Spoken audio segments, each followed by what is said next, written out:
Hello coders, and welcome to How to Fix. In today's video, we'll be focusing on a new bug that you might find challenging to solve. So without further ado, let's dive into today's bug.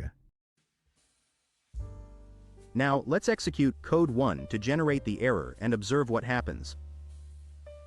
Let's walk you through the interpretation and the correction for this bug. Please pause the video to absorb the explanation.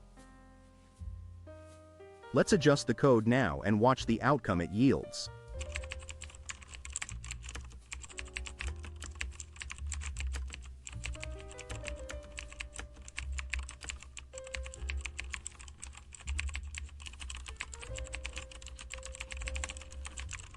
And just like that, the code is running smoothly and our output is on point.